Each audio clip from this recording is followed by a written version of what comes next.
on audio. So uh, those who are listening, if you are not picking up the audio, please let me know. You send a little chat. I think everything is working, but I just a heads up. We made a couple changes this month, based on some feedback. We wanted to make some adjustments. I got a new microphone and everything, so hopefully the audio is good, but your feedback is really important because that helps us do a better job for y'all. So I just wanted to bring that up before we got started. Anyway, as Joe mentioned, this is our sort of tech trends and planning webinar. We did something similar last year. I think this will probably be a recurring thing where we talk about a few things that we've seen in the news and hopefully things that are in particular of interest to our clients.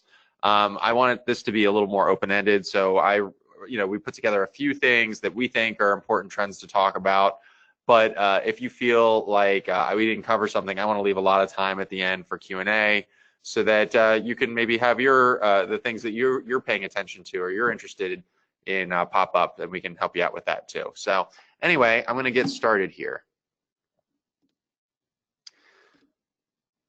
So, just an introduction. So where are we now and where do we want to go? It's the end of the year and it's really a good time to take an inventory and see where things stand and give some thoughts as to where we want to go. I don't know how your offices operate, but I know for us, is a good time to reflect and sort of see, how did the last year go? Or what are we getting out of things? What do we wish was better? I mean, we could do the same thing with our technology. And so, I think a lot of times people think about IT initiatives the way they might think of a office move or buying a new house.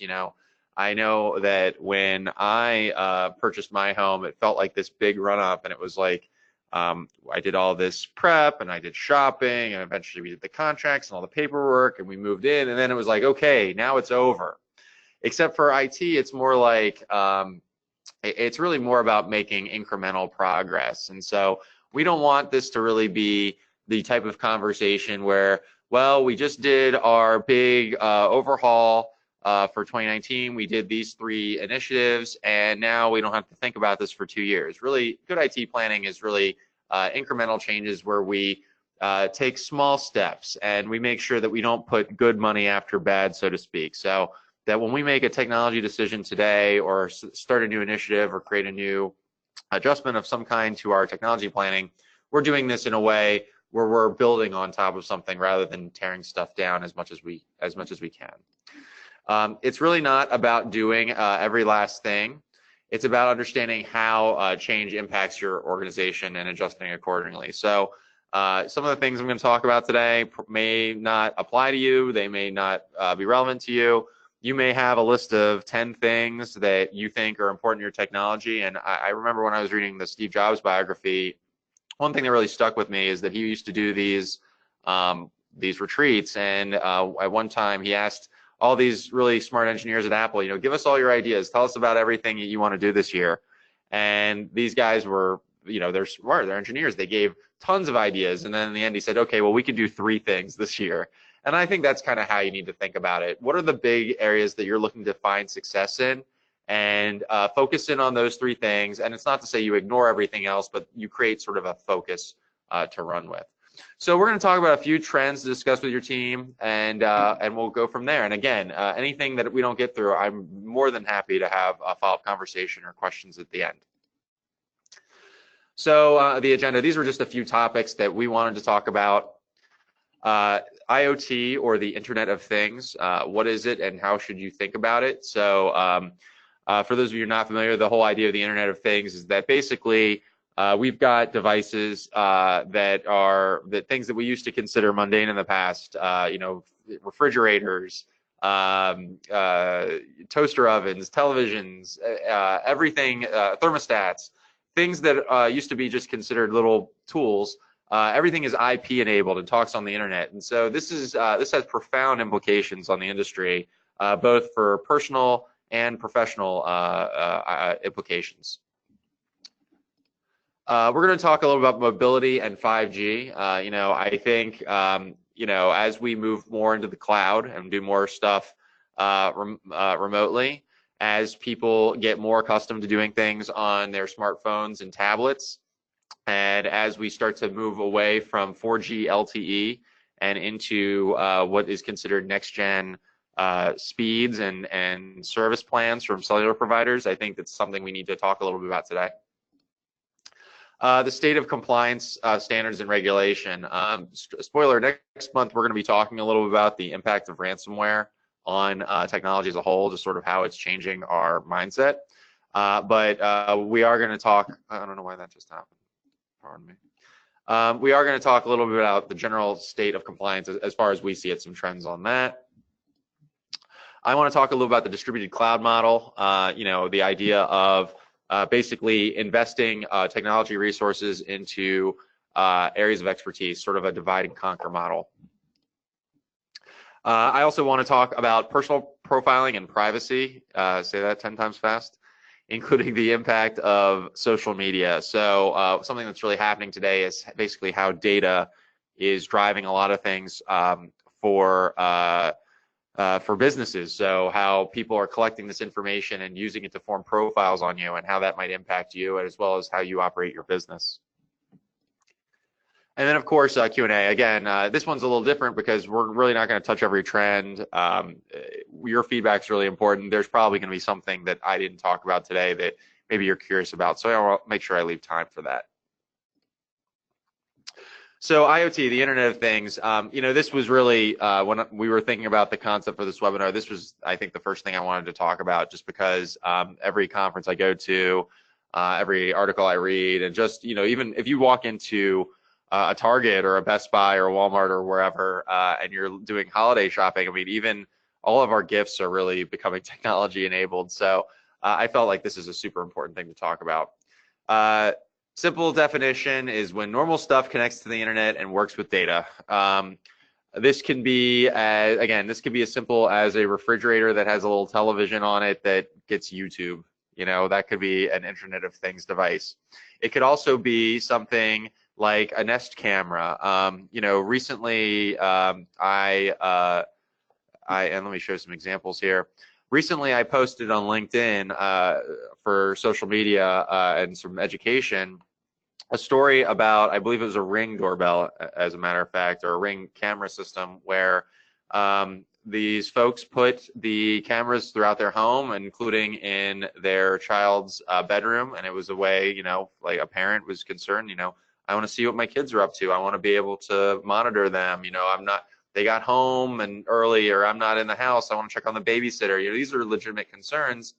And what happened was these people did not, I believe they did not update the device and did not change the administrative passwords. And using a $6 hacking tool, somebody got into the camera feed and was talking to the children. I think the person said, "It's Santa, it's your best friend," which is a really creepy thought.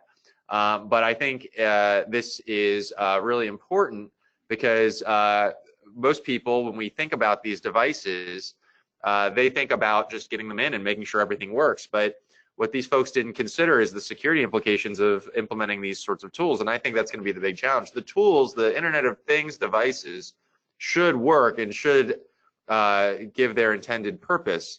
However, I think just like mobile devices in the late 2000s, there's this huge rush to adopt these products and less of a discussion about how we make sure that they're properly updated from the vendor, whether they are even supportable, whether they come from a trusted vendor, so on and so forth. So you really need to make sure as we adopt these things, because they will be adopted.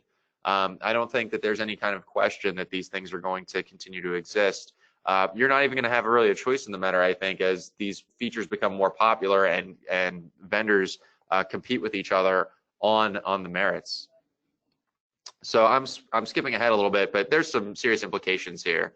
You can see the little cartoon that we have here. I told you to pick up milk on the way home. Don't you listen to anything I say?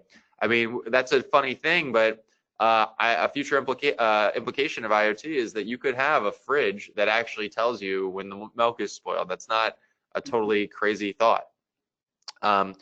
One important implication, and I mentioned this before, is that these devices often talk on the same networks as other systems. So one example I always talk about when I talk about security stuff is we always go back to the Target hack that happened, I want to say it's 2013 now, it was several years ago. And The hack occurred through an HVAC system, which really has nothing related to the point of sale system in theory, except for the fact that the lines of communication and channels are all on the same network. So when you talk about these home devices, most people just connect these devices to their Wi-Fi, the same Wi-Fi that they're using to file their personal income taxes on their computer, maybe do some office work, so on and so forth. So we need to really be careful about what we add here and make sure that these are secure devices. Otherwise, we could be putting other things at risk that we might not expect. There is really incredible potential for efficiency and data analytics. So one example I would use is out of my personal life. So when I remember when I was a kid, I used to work at an auto body shop. And one of my jobs at the auto body shop, in addition to cleaning up, was making sure that the soda machine was filled, and that when we were out of Coca-Cola, that I opened up the machine and put the cans in, and so on and so forth. And the way I found out how to do that in the late 90s was to get the keys out, open the machine up, and look and see what was in there. This is a crazy thought now, because if you have an internet-enabled device, you would know exactly how many Coca-Colas were in the machine and when it needs to get filled up and when you need to send people out. This is maybe a very mundane example, but imagine the efficiency if we can find out the inventory status of everything that's in a device, or when a device needs to get maintenance, when something is malfunctioning, and it's just reporting to us because it's IP enabled and talking with us. This is really, really powerful. And so I think we should really lean into this stuff as long as we do it the right way.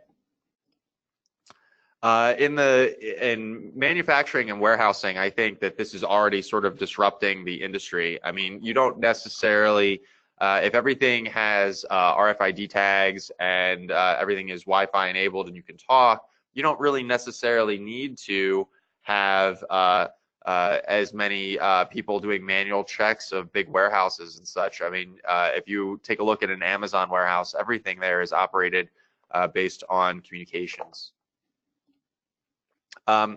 This will transform things we take for granted. So like parking garages, there's not much. I mean, I think there's cities already experimenting with things like knowing exactly what spots are open and where. In BWI Airport, you can see things just with little lights. Now, this is not an IoT thing, but we could imagine seeing something like busy traffic times for parking garages. So a parking garage could know exactly when the garage gets filled up, and that the sign could go out at exactly, say, 11 a.m. when all the slots are filled. These are really important things. I think that there's a potential for digital transformation in our cities as a result of IoT, as devices that, again, just flip the lights from red to green, or open and close parking garages, or toll bridges and stuff like that will really change the way we interact with our cities, things that we do manually now. Flaws in devices become much easier to identify. So, if we have some kind of way to monitor devices that are IP enabled and talking to the internet, we can also know exactly what kind of firmware version they're on. We can know what patch level that they're at. We can know if something as a whole or is being attacked through. We have a little bit more visibility, which is sort of a two-way street when it comes to security. It just means that while we have the visibility of that a device is vulnerable, it also means that we have to respond and manage that stuff in a quick and responsible fashion. IoT is really going to require more things like network coverage, bandwidth, and reliability. I'm going to talk about 5G in a moment, but you can't really have all these internet-enabled devices if you don't have a really good internet connection, good cellular coverage in the case of the discussion about cities, reliable internet where things stay good, that the traffic is flowing, etc. It's really important that we have a good infrastructure around it. And I think at times, in certain parts of the country, internet service and structure is not as good as we might want it to be. These sorts of changes with IoT, I think, are going to force the issue and force carriers like Comcast and Verizon, as well as the cell carriers, to have networks that can support all this stuff, because it will be a consumer and business demand. Well, another thing, and this is a little bit in the weeds technically, but I think it's important to discuss, is there are a lot of people, when you think about IP addresses, which are like the phone numbers of devices, the ways you talk to devices, it's an address for a device to speak on the internet.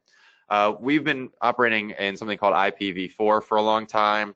It might not surprise you that as more and more devices connect to the internet, we're running out of available IP addresses. And I think as IoT rises, you're going to see shifts to IP protocol. We're going to have to adjust the way we address devices simply because there's not enough numbers.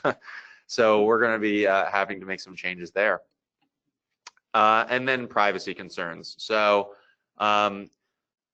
getting back to the example with the Ring doorbell, these devices, the things that allow us to open and close the doors at night, change the locks out, view the baby's bedroom, understand what's in the fridge. I mean, these things can be exploited, and we need to be very careful. Not just that. What about what vendors take about our information? So it's really bad that a hacker could get into a Ring doorbell or Ring camera and look at what a child is doing in their bedroom. But there's other implications, which is what if a company abuses this privilege, that they know the back doors of their devices and they could access your information. It's not real. They're not really, shouldn't be, I don't think, entitled to that information. So we need to be very mindful of this. It's hard to trust these devices necessarily. It's up to us to manage them. So if we let these devices be productive for us and do the right things, that's great. But it's important that we don't look at them as something we can just turn on and forget. We have to keep our eyes on them.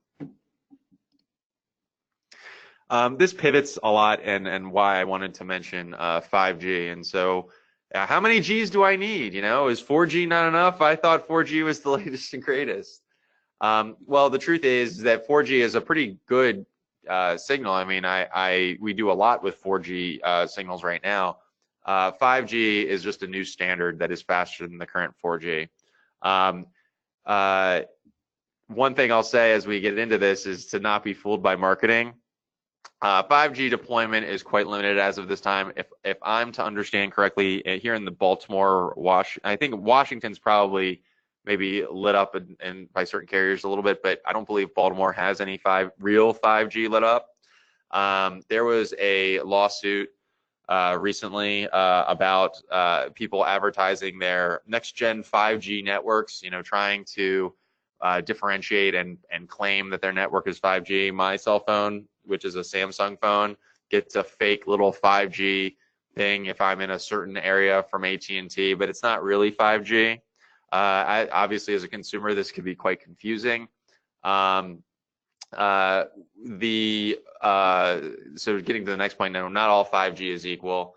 I would say the lesson that you need to fundamentally get about this stuff is we're going to see a big increase in bandwidth and speed once 5G is well adopted, and I think you're going to see some of this move forward in 2020. Verizon and AT&T and other carriers are already talking about 5G expansions into certain cities. I think that will continue to grow, and it's going to have profound implications on what we can actually do with our cell phones. This could also be a potential step towards more cellular internet connections for home users. Imagine if on a 5G network I can get really, really good speed. Let's say, for the sake of argument, it's 100 megabits symmetrical speed, which is what I would say is a decent home connection. Imagine if I can get that in a rural area where I can't run cable for Verizon Fios or Comcast cable. That could really be transformative for rural users who don't have access to some of the high bandwidth things that are required for education and business and so on. So I think that this is a big step for expanding our use of internet connectivity. The older the smartphone, the less likely it has a radio to support 5G. So I mentioned my phone. So my phone will say 5G. It has the radio in it to support 5G, but it's not actually 5G. It's a very confusing thing, but chances are, if this is something that if you start to see in Baltimore or Washington or wherever you're watching this from, that true 5G has been adopted in your area, you probably need to take a look at your cell phone and make sure that, if you're using one from maybe 2-3 years ago, there's a good chance it probably doesn't support the signal, so you'd be paying for something that you can't actually achieve. Back when things switched from 3G to 4G, and I guess from 2G to 3G, there definitely were complete shifts in the way these devices, the signals these phones supported. I'm going to pivot to something completely different right now, which is sort of the state of compliance and regulation. This is something, if you guys know me, is something I spend a lot of time in here. Data privacy is hitting the radar of local government. So for one example is the California Consumer Privacy Act, CCPA, hits on the 1st. And this is basically on the heels of GDPR. I mean, I don't think that there is much to be learned about CCPA outside of what we've already learned from GDPR, which is to say that if you're starting to control personal information on people, their governments, industries are going to be asking for radical transparency. So it's going to be stuff like making sure that people know that their data is being collected, that if somebody contacts you and says that they want to have their data removed from your system, that you have the ability to do that, that you have a responsibility to people that you carry data on to report things like data breaches and other challenges. This is going to be bigger and bigger and bigger. And I would just say that if you don't feel like you are, if you are subject to this stuff now, you probably will be. And so I would say that coming up with a compliance and at least a best practices plan for data management is really important right now. I would expect other privacy regulations to continue to come from even more governments as well as industries. I believe I was on a Maryland Chamber of Commerce committee call, and we were talking about a law that they were debating in the State House. This is not a surprise to me. There was some pushback. I've heard from people who say, well, I don't want to have to comply to this stuff. And I sort of have a fatalistic view of this, which is that we can go back and forth and fight about what we think we should and shouldn't have to do, but at a certain point, we're going to have to embrace best practices standards for IT and data privacy, because we will be forced to, whether it's by the state of Maryland, California, GDPR from the European Union, or probably something or laws on the federal level and regulations like HIPAA. So just expect that you're going to have to deal with that. A lot of the programs that are out there for subsidies and other partnerships will have regulatory caveats. And so I saw this a little bit when HIPAA High Tech came along and the reimbursements that providers got for adopting electronic healthcare systems. They would tie the reimbursements for purchasing these systems to meeting HIPAA compliance as well as the outcomes from it. So expect that if you are getting some kind of subsidy from a government or maybe a endowment of some kind, that partnership will be conditional on you meeting a certain kind of security and privacy standard. So if you're seeking that kind of partnership, you should have a data privacy plan and a sort of a data management plan in place already. A big one is in the federal contracting space, which is something we get a lot of feedback on from our clients, and being a Mid-Atlantic company. There's something called the CMMC, which is a framework around the NIST standards and other standards to set levels. So this is a difficult one to talk about in a brief period of time, but essentially based on the level of work you do in federal contracting, the government is going to do audits of these businesses to seek compliance. And depending on the level of intimacy you have with the government, data, and so on and so forth, they're going to set a level for you. I'm working with a client now. Out of the 5 levels, they're expected probably by some point in 2020 to meet level 3. This is not, this is not out of the realm of challenges we faced in the past. So I'm very confident we can do this. But I would expect to see more of this stuff, especially if you're dealing with any kind of federal work. I think cyber insurance applications, which is not necessarily a compliance or regulation thing, but I think those applications are going to get more specific and demanding. So, right now there's cyber liability insurance and such to protect you if you get ransomware or a hack or something like that. And this is really great. I really think that people, if you have some kind of data liability, you should explore cyber liability insurance. I'm not an insurance guy, so I couldn't be the expert in terms of what you get. However, what I am going to say is that I think a lot of these policies have been issued without necessarily knowing the threat landscape, and it's kind of a Wild West thing. I think the applications are going to get more in the weeds, and they're going to be asking for more and more and more and expect more from you, because fundamentally they're going to use this against you if you're not meeting these standards. I think I've seen people with an inclination when they get these applications, they come to me and they say, hey, Ben, we're doing all this stuff, right? And the answer is probably not, and that's probably okay. You don't need to do it necessarily everything that is in a standard. But you have to be honest about it, and you have to have an open mind to making changes to your security posture, because we have to be honest. Otherwise, we could find ourselves in a serious liability issue if we misreport what our posture is on the stuff.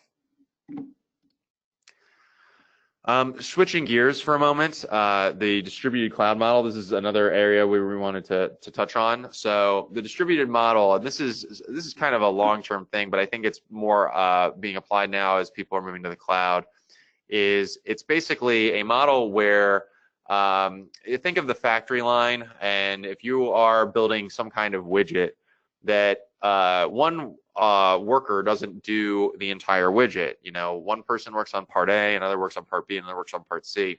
Think of that when it comes to your computing. So you may have situations where you utilize a software as a service product for your accounting, whereas your email exists in Microsoft Office 365, and your database management exists hosted in a Azure cloud instance or something like that. And the idea is that we're using these systems that have distinct goals and tasks to divide and conquer and get better performance. So as you might imagine, as the first bullet point says, that this is very efficient as long as it allows for integration. So if I have a really good solution to process a certain kind of data in one data center, and then can go to another data center where they do a different kind of processing that they're really good at, this can be incredibly efficient as long as it's well integrated. And that's going to be the big challenge as we move to more of a distributed cloud model, which is what services provide the best bang for our buck, the best performance to meet our goals. I think that there is a tendency sometimes, I see this when I go to conferences, that they say, well, come to our one-stop shop to do everything for your IT. And that's not necessarily a bad thing, but it might be a better way to have all the management go through one place, but use distinctly different products that are best in breed, best in class at what they do, or at least at meeting your goals. Oftentimes, the distributed model can be cheaper because the most efficient cloud resources can often do things much less expensive than others. A great example here is things like data archiving services. So you can take information and you can back it up to any kind of cloud provider, and that's terrific. However, archiving services for cold storage will do this much cheaper than, say, a live data management service, and that's fine. We want to choose the best product for the best goal, or for the right goal. This can help for infrastructure planning. So let's say I have a low demand need for, a great example would be accounting solutions. So oftentimes in small businesses, accounting is run by one or two people. They're the ones looking at QuickBooks, and we don't build, entire big beefy servers just to run one person's QuickBooks. You sort of create a small space for that QuickBooks data to exist. We kind of want to do the same thing for infrastructure planning. Let's say, for the sake of argument, 90% of our people work in one particular database, and that database is liable to expand. We're going to add more people to it. The distributed cloud model can help for that. So we can have an agile kind of data center solution for the services that those individuals need, so that they can grow, and we don't have to worry about, having to deal with a sort of a dam breaking situation where we've built too much into one operation. Office 365, another great example. If you have 50 employees and then tomorrow you have 100 employees, if you've already built the Office 365 instance, it's not the end of the world to add those 50 users. You already have the environment set up, and you can just build your infrastructure on it. So I think that's really important.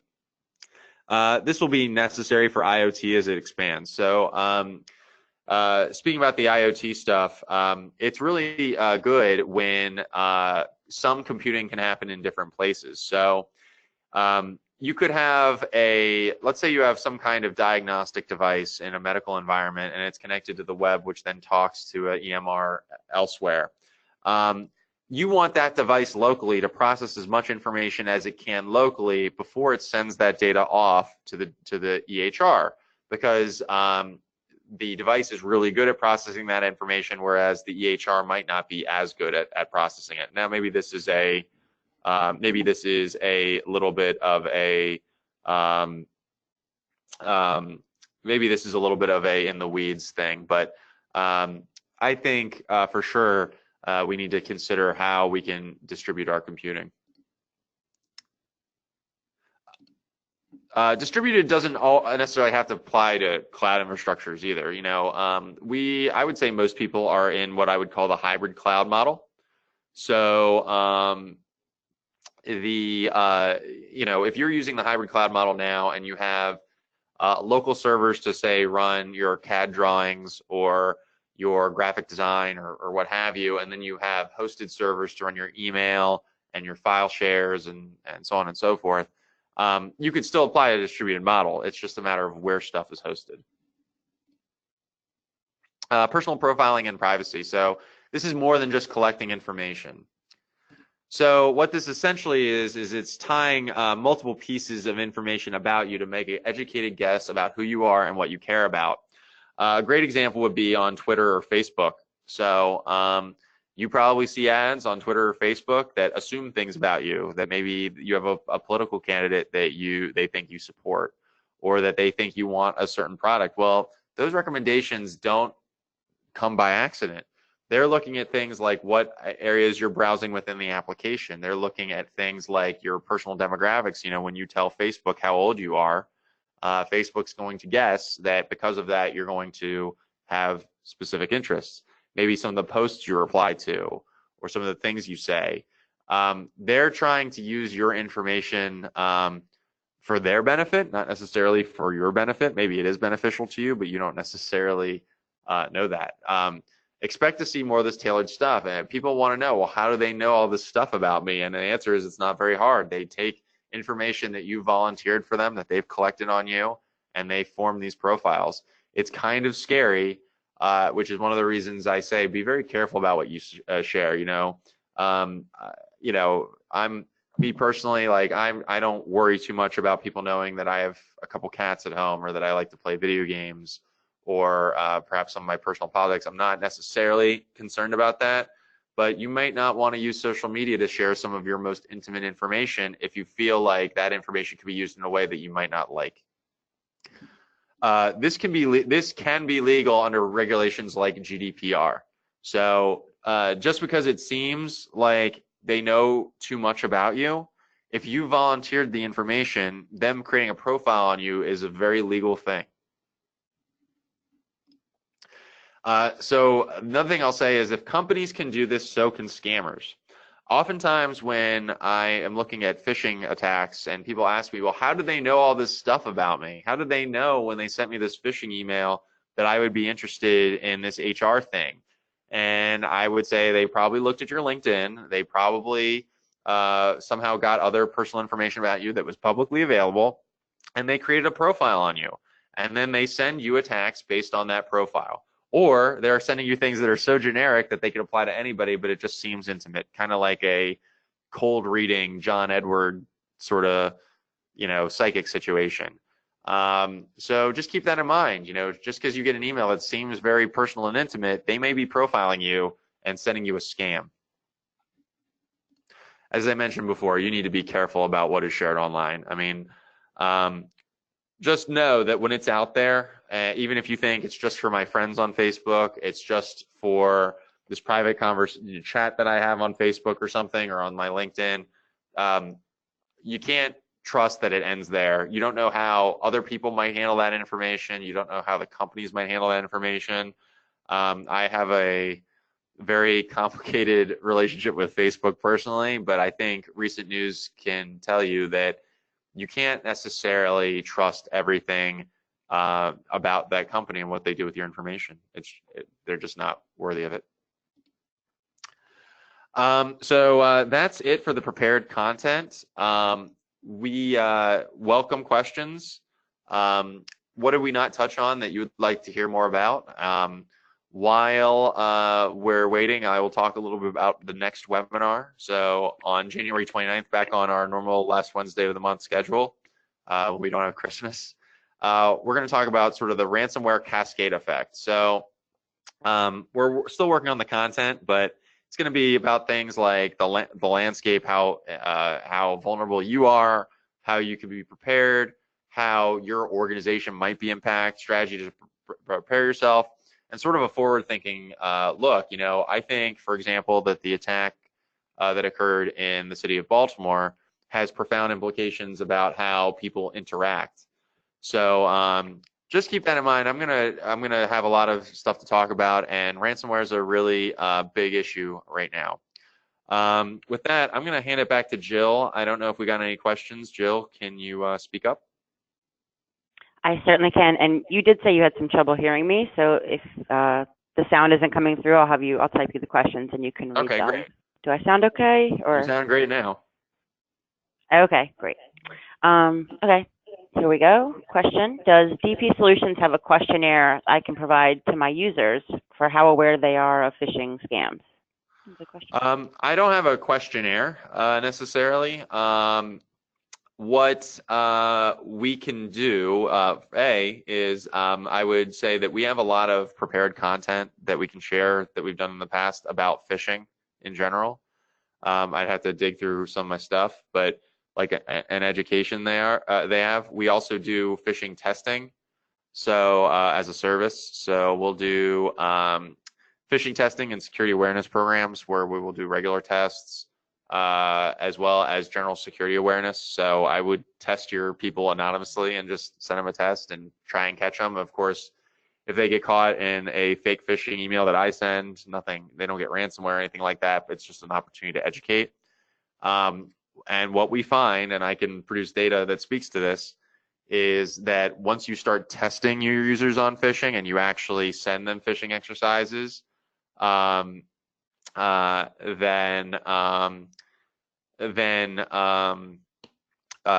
you tend to see a better outcome. So like in future tests, once I get somebody the first time, they're very unlikely to click the second time.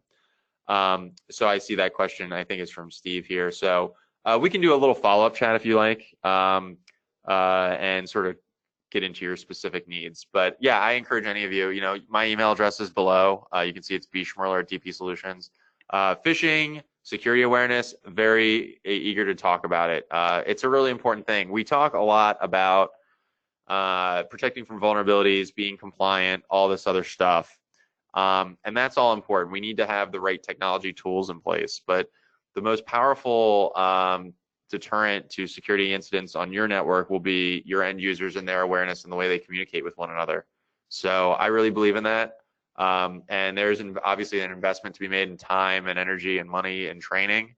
But you can't ever prove what could have happened. But I think if we avoid one ransomware incident, then the investment we make in training is well worth it. So, Jill, any other questions? Yes, we do. Are there any new messages or best practices that I should give my staff about cybersecurity in 2020? I think I heard you. It was something about messages about cybersecurity in 2020. Yes. So the big message I would have, and I think it kind of ties to the first question a little bit, is skepticism, is just to be skeptical. And I would ask, whenever you're taking an action, especially one that has to do with data, the big question I would ask myself is this a normal part of what we do? Am I sending information to somebody that I don't normally send it to? Am I sharing information in a way that we're not accustomed to doing it? That's the big thing, because most ransomware attacks, most data leaks start with attacks on the user first.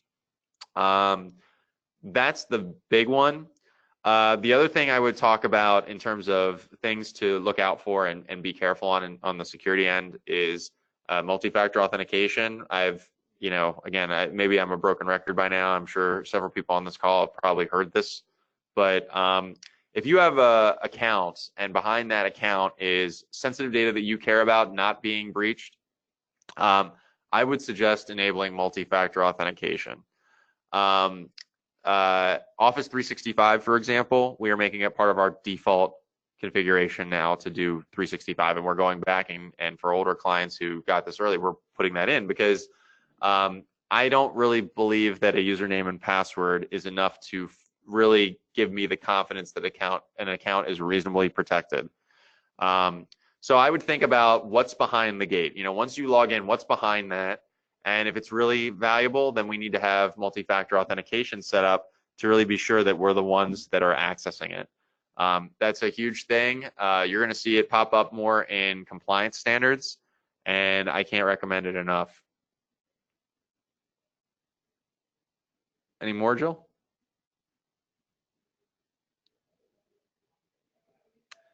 Jill, I don't hear you. You there?